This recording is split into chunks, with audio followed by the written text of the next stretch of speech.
You're listening to Into the Twilight, an independent, listener-supported show. Subscribe at patreon.com/intothetwilight for monthly bonus episodes, weekly shoutouts, a Patreon-only book club, and more. Thanks for support, and now, on with the show. Now tuning in to Earbud Media, audio for everyone.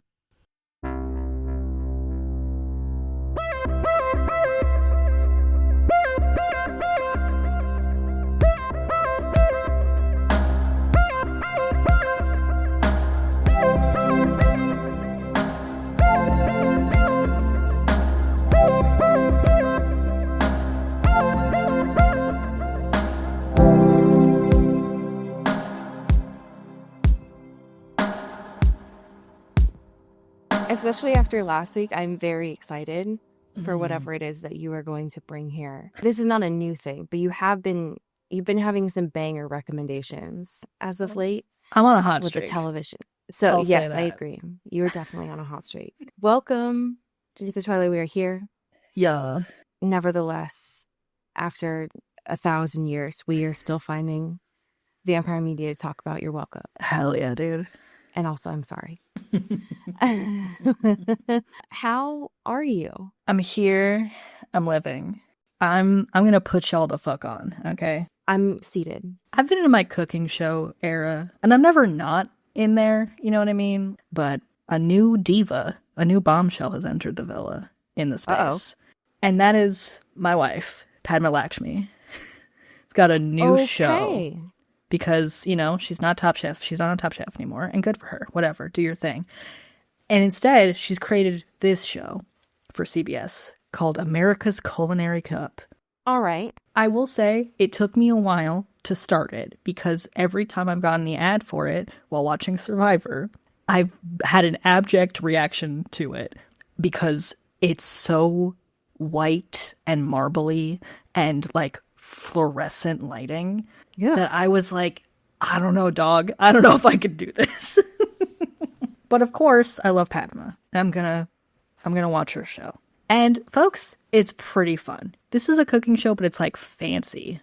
You know, it's like all of these people are like Michelin starred or like James Beard Award, like very, very notable, like capital C chefs. It's not a home cook situation. These are people in the biz. Each week, they call them the commandments, which is very funny. All right. Because don't do that. Why are you calling them the commandments? So each one is like a different theme of like, oh, you should know how to cook meat. Oh, you should know how to be consistent. You should know how to do like gastronomy or whatever, you know, food science. Okay. Wild, wacky stuff. It's a fun time. It's very like seeing people at the top of their game do like very impressive stuff. And that's very cool. 100%. And it looks like from her judges in this photo that one is an FBI agent who's gotten plucked here for some sort of secretive duty. And then the other is Ben Platt. Is that Ben Platt? Are you bearing the lead on me? I will say too, like this little board that's behind them is kind of like, you know, like when you're at like an old train station and like the things change and like it makes letters or whatever. It's like that. And so each time there's like a little fun fact or something. But when they're like saying like who's in the top or whatever, who like earned the most points this week, they do like the dramatic reveal of the board. And like everyone's like, ooh, who's it gonna be? And it's beautiful. Sometimes they do it in the middle of a challenge. It's riveting. It's very fun. Also, something that is wacky wild about this show is that the cash prize is $1 million. Okay, fucking Austin Powers. like, hello? What? That's some Dr. Evil. Does she do the little pinky? No, like she Dr. does Evil it does? even better because every single episode starts with the same scene of her introducing the concept of the television show, which is her in a helicopter for no reason. She doesn't have to be in a helicopter. All right, Tom Cruise.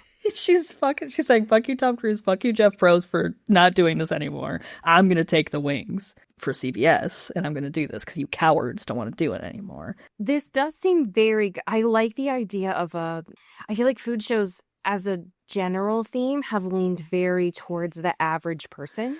For sure. You know, like I'm thinking of the Worst Chef kind of thing and stuff like that. But I do kind of like the idea of here are all these people. They're amazing in their world. Yeah. Let's see what they can come up with in the Volturi meeting room. Why is it all this metal and marble? But Yeah. I'm intrigued by that for sure. Yeah. It's a fun time. I mean, you don't have to say very much for me to get onto a food show. Let's be That's true. real. Yeah. I fuck with a food show, so this is very good. Hell yeah, dude. How are you doing, my dude? I'm here. Hello. I have continued to survive all of the Aries transits that are happening. My head Sure. is in pain, but we persist. I know this is very rare for me because you know that I struggle with pushing myself out of the box to watch new shit. But I have a new show to bring to the space. Hell today. yeah, dude. And I have a feeling. Have you watched that? Have you watched Born to Bowl? I have not. It keeps getting recommended to me, but I've not pressed play. So I'm excited to be put on. You are gonna fucking love this. I guarantee. So I got ads for this when I was watching Hacks, and I was like, why the fuck do they think that I want to watch a bowling documentary show? And the answer is that HBO knew more than I did. Sure. Because this is all about the PBA, which is the Professional Bowlers Association. Fuck yeah, dude. And in these couple of episodes, it's a documentary series, which apparently HBO has been really getting into their bag on. That's fine. They follow these 5 dingbats as they go across the country trying to win prize money throughout the Professional Bowlers Association. Yes. One of them looks like, what's that fucking famous painter? I just forgot his name. With the afro. Bob Ross? Yes. One of them, no, straight up like calls himself the like Bob Ross of bowling. Oh my god, I am looking at the fro, and that is very funny. So there's this one guy who has a really big afro, and he makes it his whole personality. Sure, yeah. There's one guy who's like the most fined player in the Professional Bowlers Association. Hell because he can't stop cursing to save his life. You can't swear while bowling? That sucks. Apparently not. There are these 2 guys that are best friends and are like rappers. Oh my god. And there is a moment in the first episode that I'm really excited for you to get to where they try to make advertising Viagra happen. Oh, goodness. It's just these 5 dudes. They're all weirdos, but they're funny. And you're just trying to follow them throughout this 2025 season of bowling, which I didn't realize was they keep trying to compare themselves to golf and are like, oh yeah, well the jacket that you win as a professional bowler at the end of this tournament is the same green jacket that you get in the PGA.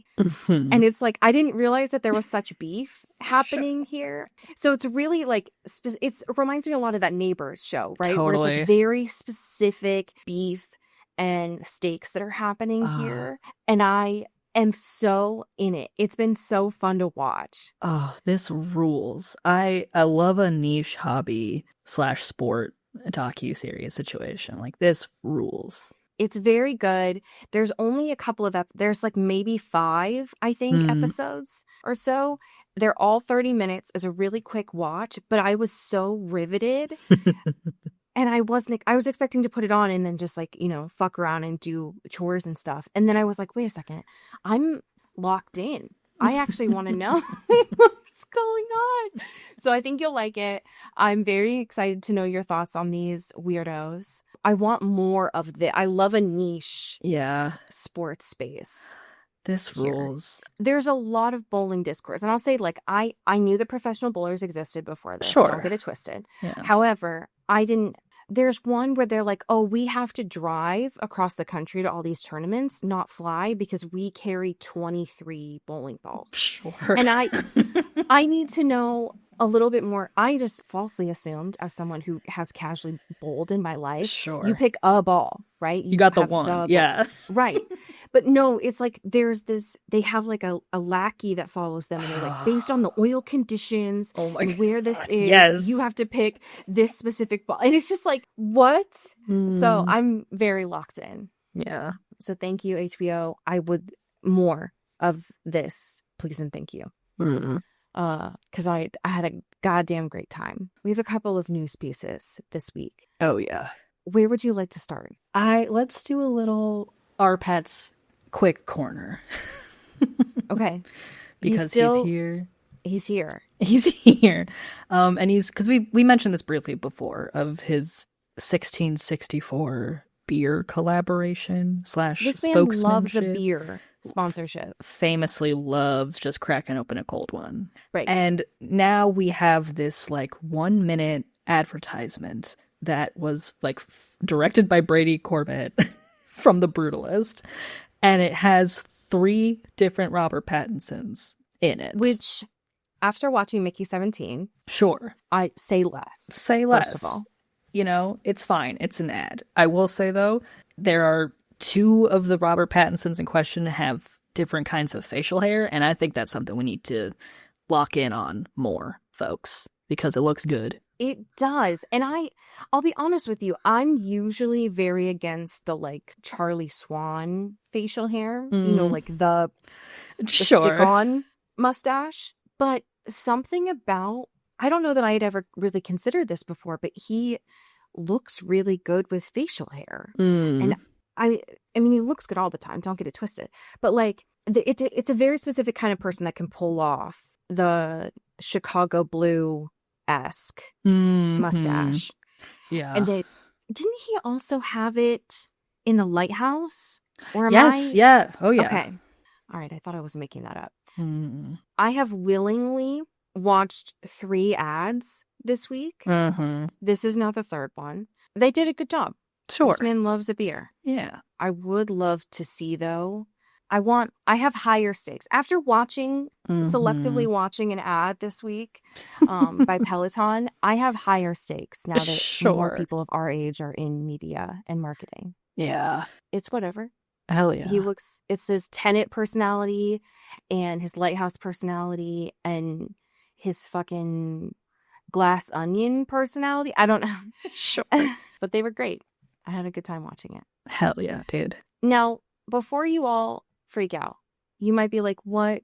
This is not related to Twilight. I want you to hold off for a second because we have some really important casting news from The Lord of the Rings. We do. And it is related. Everyone shut up. This is related. It's in our remit, okay? Because first and foremost, Lee Pace is coming back. Huge news. And Lee Pace is within the 7 shades of Liam Neeson that we cover. Sure. So chill out there. And also Jamie Dornan, which I didn't know was a possibility. I didn't even know. Yeah. I didn't even consider Jamie Dornan in a fucking Aragorn wig. I didn't even think I could think of that. And yet here we are. And you know what I mean? Yet it's about to happen to us. Which means that I might need to lock in Yeah. and start caring about the Lord of the Rings here. Yeah. As I think I have technically seen them. Sure. Maybe in high school. But if we're going to get Lee Pace back. Yeah. And we're going to get Jamie Dornan. I, 1, need these 2 to kiss. Second of all. Totally. Cowards. Come on. You freaks. You need to make it happen. And then second of all, I might need to actually start paying attention to Lord of the Rings because I haven't ever done that. There's just so much, you know? There's a lot of it. And that was before I think Amazon got their sick little hands on that too. But apparently this is going to be out next winter. Hell yeah, dude. It's a great cast. I need to close this tab from Variety because Elijah is moving with me even when I turn my head. His eyes keep following me. But I'm excited about this. Good job, team. I'm very stoked. Let's go, dude. Me too. Hell yeah. I, more than anything, need to know how you feel about this week's episode. Dude. Yeah. What are we doing? Real quick, what are we doing? And I agree with that. What do you mean? I never wanted to close my laptop after watching an episode faster in my life. Because, Oh, you didn't, you weren't okay with and we talked about this a little bit last week, right? They're trying to gaslight us into thinking that Elena has been desiring this life made out of Pinterest or whatever the fuck. Yeah. Where it's like, I'm gonna be a dog. We're gonna live above this bar that you own, and you, Like, I hate it. We've jumped the shark so severely here. And it really boils down to the fact that, like, honestly, the fact that Damon and Elena has been the longest relationship in this, right, is inherently just not working, right? Like, nope. Just not working, and very clearly. And I think we obviously wanted it when we couldn't have it. And now that we have it, it sucks really bad and it stinks. And like, no one can feel good about it or really be themselves in this. And it just, like, we've lost the plot, you know, especially when there are kind of more appealing off in other ways and in other places. And it just, like, this show keeps badgering us to be like, hey, you remember loving and rooting for these guys so hard, right? And it's like, yeah, the context was so different then, though. And this feels bad. This feels not cool. And now it's like, oh, you didn't realize the cure to vampirism had 2 doses in it that we could use. Like, yeah, I didn't know that you could split that. It's essentially it's like a lemon ginger shot. Right? Totally. It's like really small. But they're like, no. It has enough for 2 of us to take it. Hey, excuse me? The whole time, anytime the cure has been introduced in this show, it's been like, there's only one though, and who wants it the most, right? No one's going to take it. We can't actually do that. And now we have the miracle pill that has, the miracle vial that has an equal amount of 2 doses. Excuse me.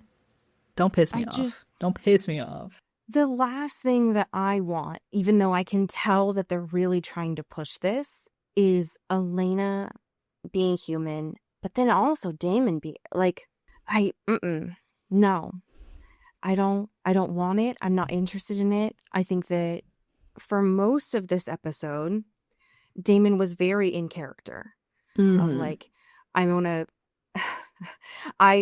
am a masochist, so I'm going to ask you about your future plans if we were human. Sure. And then I'm going to get freaked the fuck out by it and continue to lie and say that I don't have the cure and I'm not going to talk to you about it, so that my mom has to, you know, show it to her. That is very in character. Yeah, I have had a complete 180 on Damon's mom in this episode. I think she's a fucking diva now. I think she's instigating the drama in a beautiful way. I don't even care that much about her fuck ass friends who are gonna ruin everything, because in this moment right now, at this point, ruin everything, to be honest. Fuck it, why not, you know, like, have at it. But like, she's coming in here being like, oh, since Damon was never going to offer it to you, I figured I'd just let you know that he's like full of shit. And it's like, hello? Get his ass. Okay. She's so petty and I like it a lot. Yeah, for sure. It's the fact that you continue to be like, oh no, this is not my family. My family are the 6 fuckos that are destined to just kill everything in sight in a crazy way, is beautiful. I just think, you know, she's tied to no one, particularly her own sons, and is just here to fuck shit up a little bit. Hey. No, I think especially not her sons.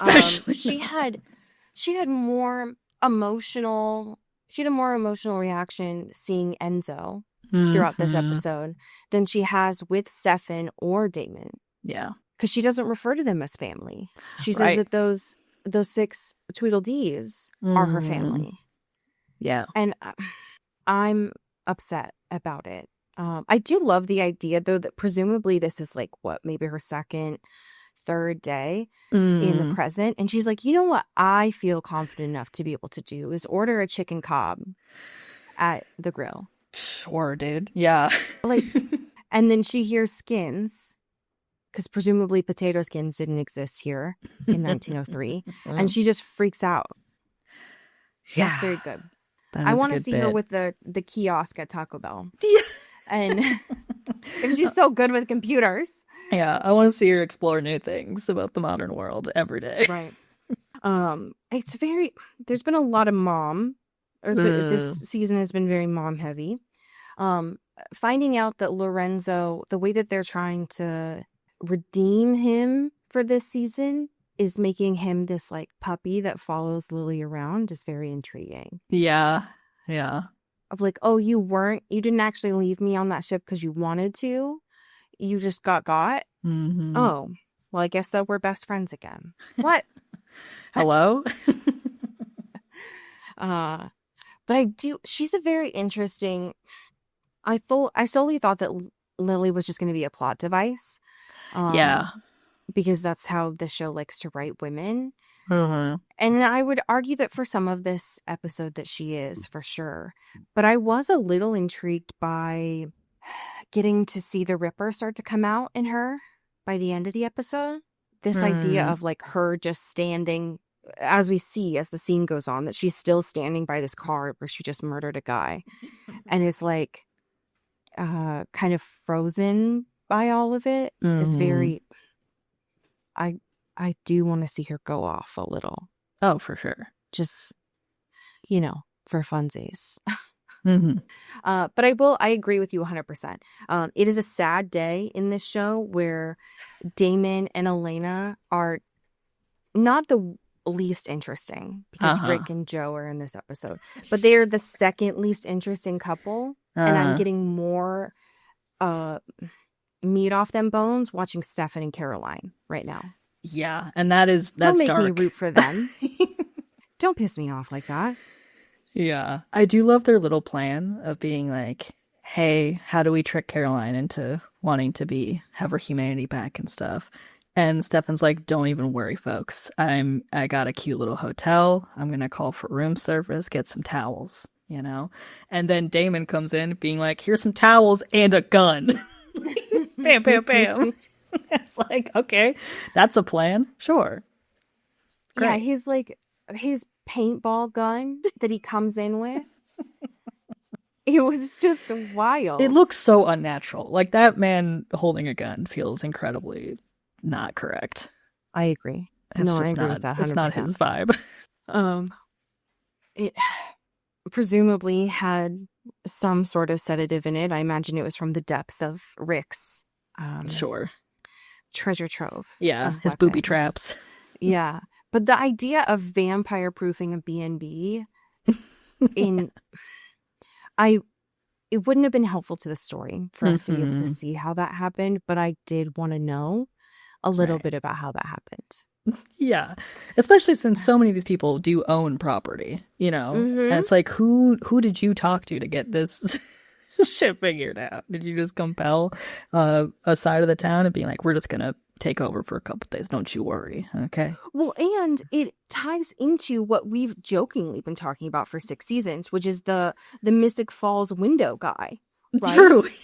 And their window vendor really went off this episode with these like bars and adding stuff to the door. And I was just like, so you've confirmed that this is true, so you agree that there is a window vendor here, but we don't get to see who it is. That's a shame. That's a shame.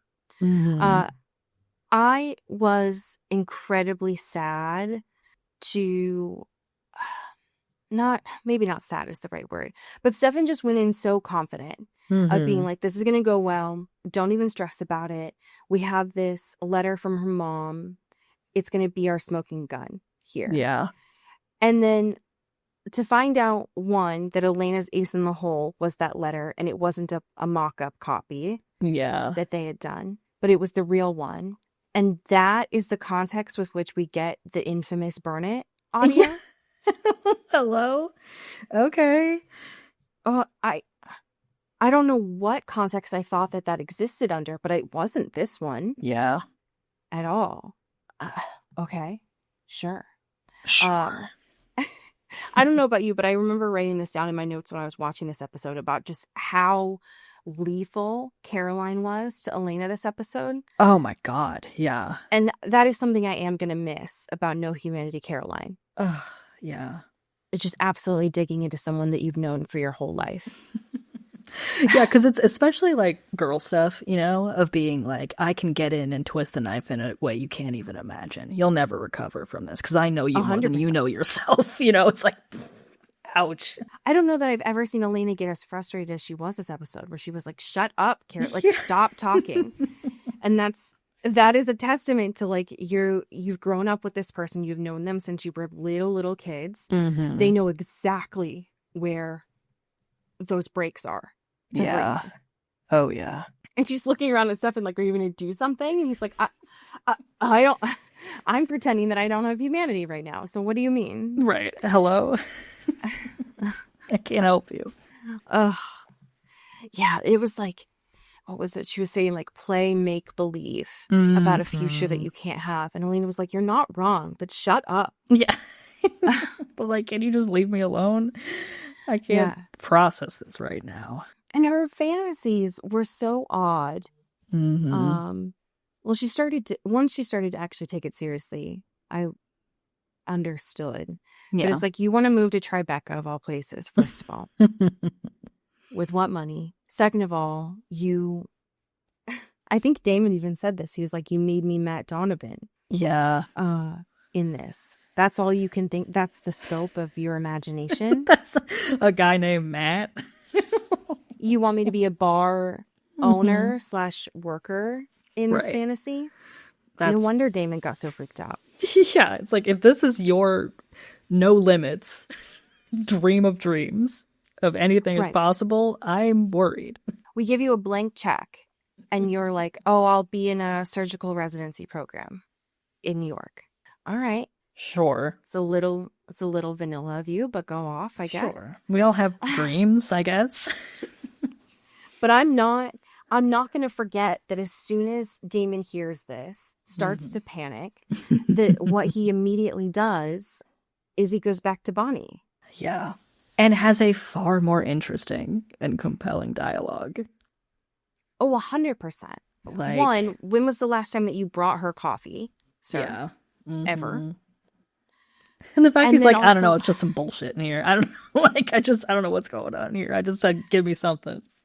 I went to the nearest diner and asked them for coffee, presumably. But Bonnie was understandably really pissed. Yeah. But I love the dialogue with them because they're arguing. Mm-hmm.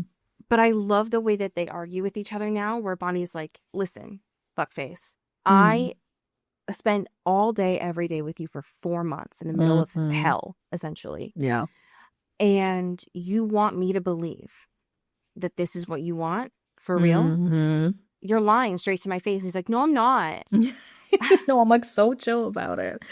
And the fact that she's like, we literally went to hell and back together. We survived. We made it out. And yet you're shaking in your boots now about this decision. Not even this decision, even just telling her that you have this at your disposal is weak sauce, and that's crazy.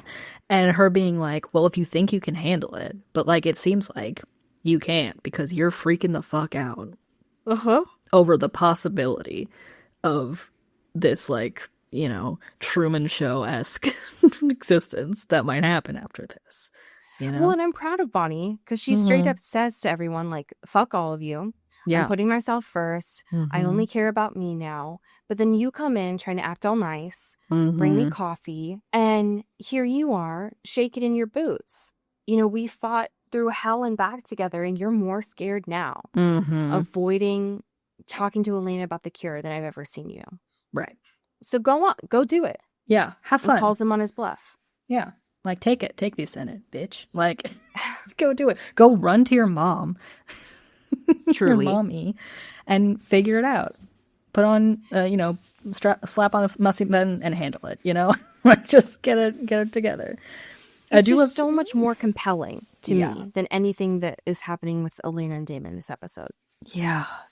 It's like, how could I not root for this, in a sick, twisted way of, like, this. They're both sick and twisted. There's more meat here, and it's interesting. And this, like, not even retconning, but just, like, the reprioritization of, like, oh, how Elena always didn't want to be a vampire, and now we're just bringing that back again. And it's like, like, you remember how Elena wanted to have this fucking provincial life in the middle of You remember suburb her city. cottagecore fantasies? Like, yeah, for Right. sure. Like, this is always in the plan. And it's just like, I can tell you're trying to make me care about this, and it is making me care about it far less than I would have. Because that's not... Maybe that had been a thing. Maybe that is what Elena wanted prior to her parents dying. Mm-hmm. And now, when thinking of make-believe, that's what she thinks is like stable and safe. But that is not true. That's not... Yeah. We have watched too much of her grow over the last few years for her to be like, no, that's for real what I want. Yeah. I don't buy it. I don't buy it at all. It pisses me off. And then we have to, see this intercut with Joe and Rick just sucking face. And hey, Rick, remember when you, albeit that you had some rough edges, were interesting, sort of? Yeah. Remember you had like plots or at least were assisting people in plots. Like you were there for events and things that had happened. It's just wild for him to be like, oh, I pretend to care about wedding cake testing. And I did not sign up for extensive wedding prep as a plot line. No, I don't want this. Absolutely not. I don't, and I'm not interested in it, and it bums me out. It very much like it did with Caroline, of like, oh, I can't listen to these couples being happy, so I'm going to, drink this small little thing of alcohol, even though I know it's going to make me drying out worse here. I was hoping, and I was satisfied when she finally clocked that Stefan was back to normal. Because if they had made her think that he was no humanity this whole time, one, we know Stefan, he's a really shitty liar. Yeah. And she had enough questions that I was waiting for that to happen. But this was sad to see, watching those memories where she is like wanting to stay in that world. Yeah, and being like, I want to read the letter. Oh. It is... I mean, it makes a lot of sense to me because Stefan and Damon, they both love to like fuck with people's dream state. Yeah. So it made sense that that's where we were going with her like being pulled over in that dream. But then for her to immediately go from the defensiveness, which we've seen the last few episodes, to being like, wait, I go back to that one. Show me more of that one. Yeah. Here. And... especially while this is like her in the middle of like trying to kill him with a splinter, I think it was. It's very good. Also, I do feel bad though. That scene that flashback of Stefan and Caroline's mom was like retroactively kind of funny because it's like he's having this conversation and being like, hey, just so you know, like, I think Caroline is cool as fuck, but I think the timing is kind of not good right now, given anything, given all the stuff that's going on. And she's like, first of all, don't blame this on me dying for your, the state of a relationship. And he's like, wait, no, sorry, I didn't mean that. But then he's like, I just kind of want it to be like a clean slate, no drama, no traumas, like kind of clouding everything. And she's like, I think that's going to take a while, if ever. Like, I don't know if that's ever going to happen for any of you guys. So love and light, but. Is this the no trauma, no drama that you were looking for, Stefan? Yeah. How everything's just like so cool now and normal and everyone's great. The foundation is good, folks. And I'm still not intrigued by their whole fucking thing. It also shows how little Stefan has grown throughout all of this because Joe has to remind him like, hey, you don't get to make these decisions for Caroline. Like, you don't know that she really doesn't want to see you. Why don't you just ask? Yeah. And that's been his whole thing this whole time of being like, well, I'm going to make the decision for us here. But I liked know Humanity Caroline a lot. Oh, yeah. I was very intrigued by her vision where she was like, oh, I'm just going to kick down this door and go for a drive. Yeah.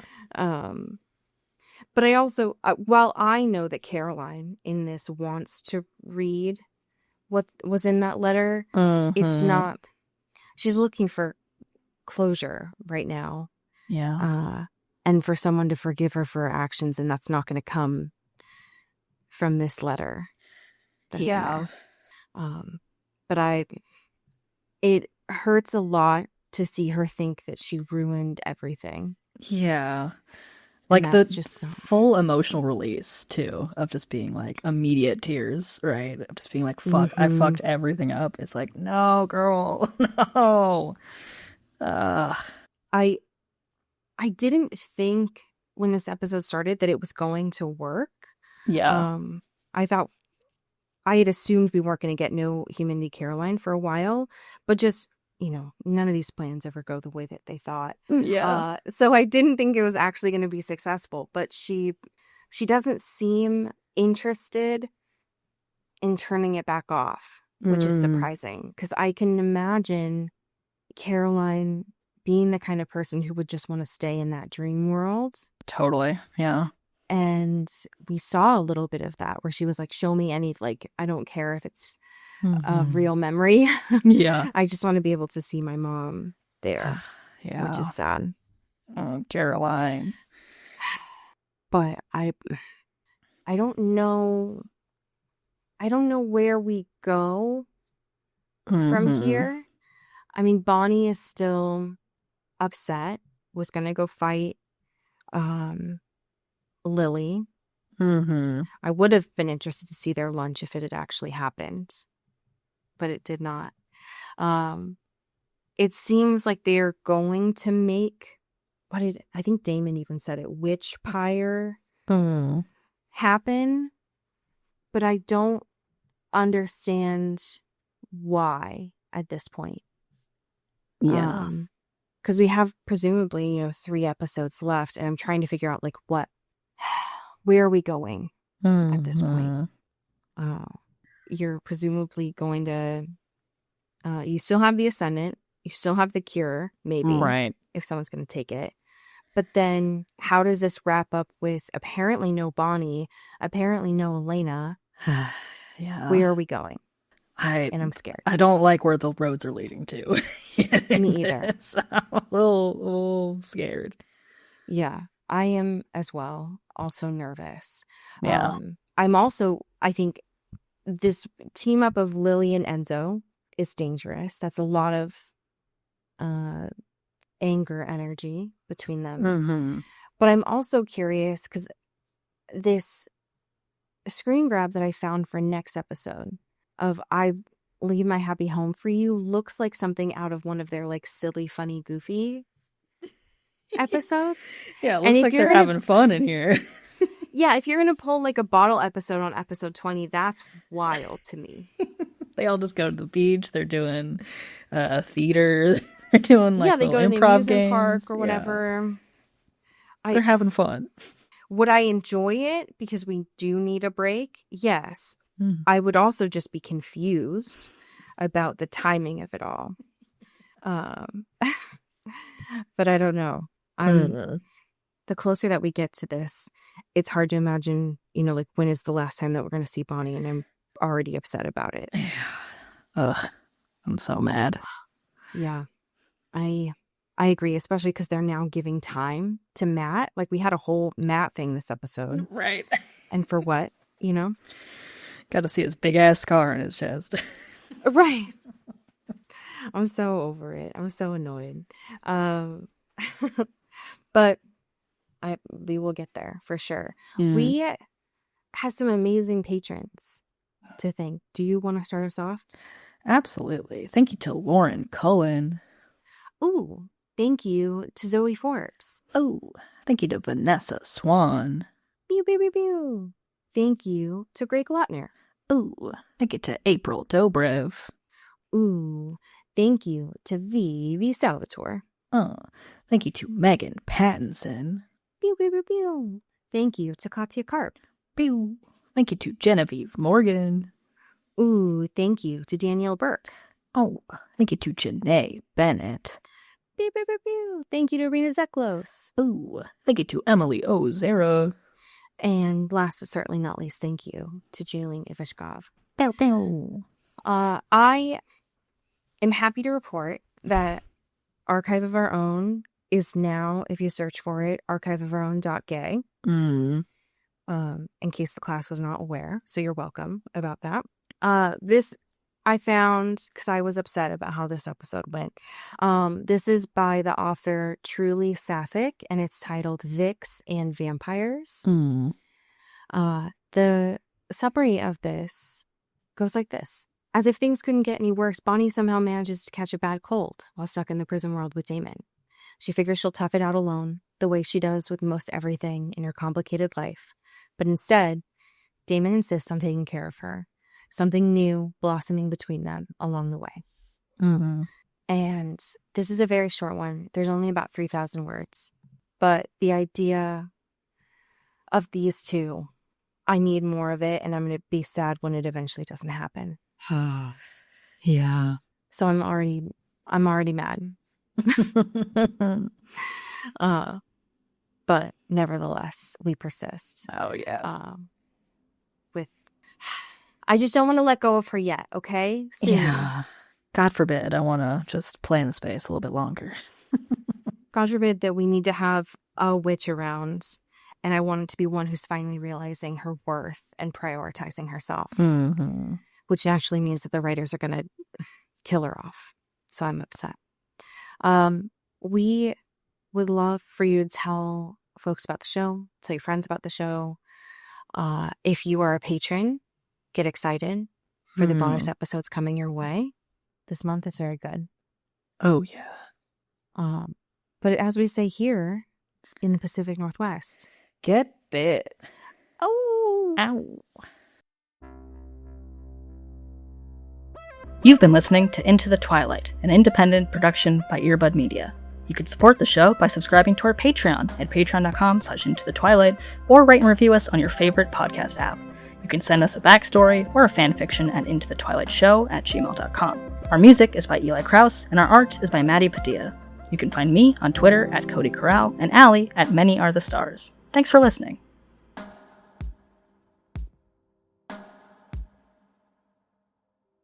You've been listening to Earbud Media Production. Earbud Media, audio for everyone.